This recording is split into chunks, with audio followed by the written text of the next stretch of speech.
East Bengal is back.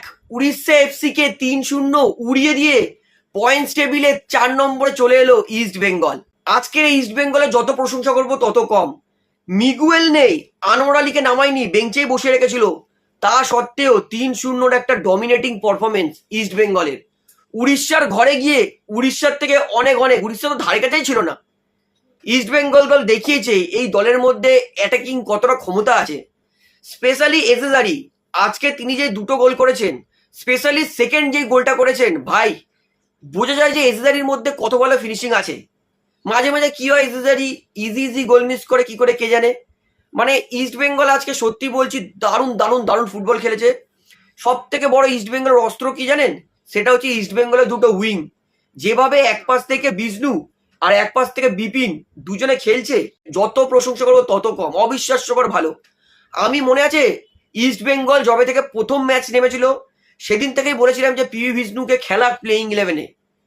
কার বদলে খেলাবে সেটা দেখার দরকার নেই, কিন্তু খেলা। দেখুন যবে থেকে পিভি বিষ্ণু ইস্ট বেঙ্গল দলে ঢুকেছে, প্লেইং 11-এ খেলেছে, তবে থেকে কিন্তু ইস্ট বেঙ্গলের পারফরমেন্স মানে অবিশ্বাস্যকর, ধরাছোঁয়ার বাইরে।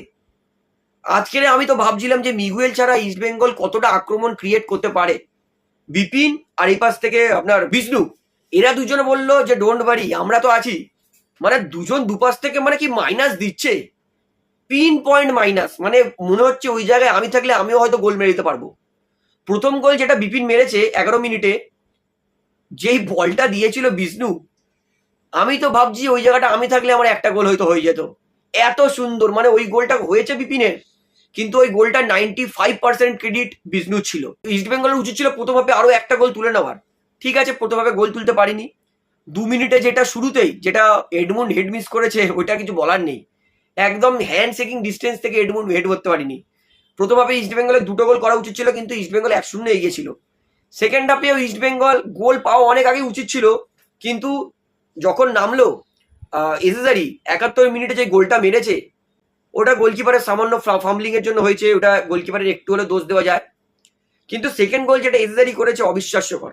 বিষ্ণু, বিপিন আর মিগুয়েল, এই তিনটে যে কম্বিনেশন এবার অস্কার পেয়েছে ভাই, অবিশ্বাস্যকর ভালো, দারুণ খেলছে কম্বিনেশন। ওভারঅল ইস্ট বেঙ্গল ডিফেন্সও ভালো করছে।